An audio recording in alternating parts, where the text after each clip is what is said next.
জয় নিতাই গৌর, রাধে শ্যাম। রাধে রাধে রাধে শ্যাম।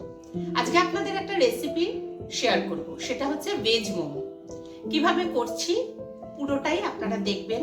Like share তো করবেনই, সাবস্ক্রাইবও করবেন। চলুন কিভাবে বানাচ্ছি আপনাদের সাথে শেয়ার করছি। চলুন।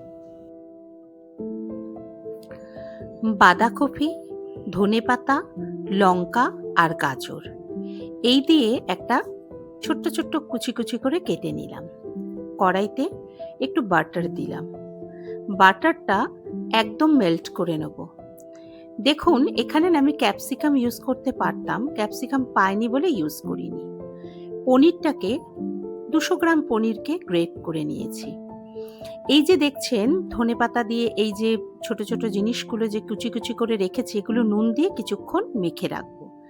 এই নিলাম আপনার হচ্ছে বাটার, তার সাথে আজিনামোটো, আর তার সাথে হচ্ছে আপনার চিজ।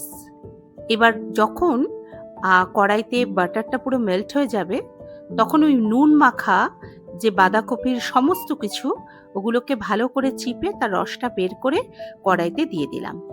সঙ্গে মিশিয়ে দিলাম একটু গরম মশলা আর একটু গোলমরিচের গুঁড়ো দিয়ে ভালো করে নাড়াচাড়া দিলাম।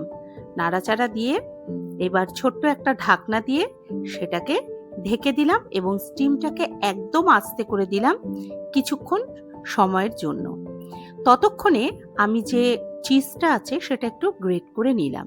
এটা করলে পরে খেতে মুখে পড়লে যখন আপনার মোমোটা খাবেন খুব ভালো লাগবে। চেষ্টা করবেন গণেশের ময়দা নিতে, গণেশের ময়দাটা না খুব ভালো। আচ্ছা, ময়দার মধ্যে একটুখানি নুন আর একটু হালকা তেল মিশিয়ে ময়াম দিয়ে এটাকে ভালো করে ময়দাটাকে মেখে নিলাম।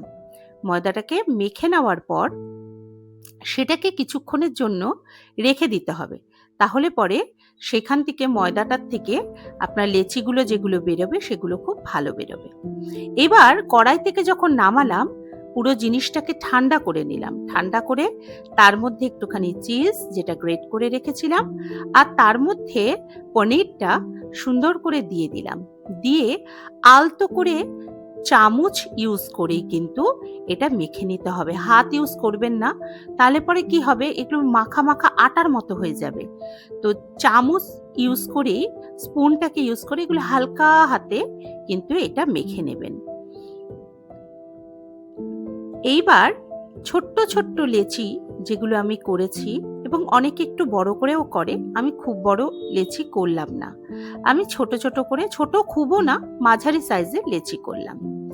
এবার যেটার মধ্যে মোমোর বাটিটা বসাবো, মোমোগুলো রাখবো, তার আগে সেটার মধ্যে একটুখানি তেল মেখে নিলাম, যাতে যখন আমি লেচিগুলো মোমো বানাবো, বানিয়ে কাঁচা মোমোটা যেন ভেপার নেওয়ার পর এটা যেন একদম আটকে না যায় বাটিতে। এবং সেগুলোকে বাটিতে তাই ভালো করে তেল মেখে নিলাম আমরা। এবার আস্তে আস্তে মোমোগুলো ভালো করে আপনার ওর মধ্যে পুর ভরে, লেচি কেটে ওর মধ্যে পুর ভরে এবং বাটির মধ্যে মোমোগুলো সুন্দর করে সাজিয়ে নিলাম। এইবার একটা জায়গায় আলাদা করে বসালাম স্যুপটা। স্যুপের মধ্যে দিলাম কর্নফ্লাওয়ার, গাজর, হালকা গরম মশলা এবং হালকা গোলমরিচের গুঁড়ো। এবার স্যুপের মধ্যে কিন্তু একটু বাটার দিতে হয়, না হলে স্যুপটা ভালো লাগে না। এবার স্যুপের উপরে দুটো বাটি আস্তে আস্তে বসিয়ে দিয়ে কিছুক্ষণের জন্য ওয়েট করলাম, যতক্ষণ না এটা হয়ে যায়। ওয়েট করবার পর এই নামিয়ে নিলাম। ছোট প্রথম বাটিটা নামিয়ে নিলাম। নামিয়ে নেওয়ার পর কিছুক্ষণ রেখে আস্তে আস্তে খুললাম। দেখুন আপনাদের সামনে মোমো উপস্থিত, এবং স্যুপটাও অসম হয়েছে। স্যুপের মধ্যে একটু গোলমরিচ দিতে ভুলবেন না। আজকে এতটুকুই। জয় নিতাই গৌর।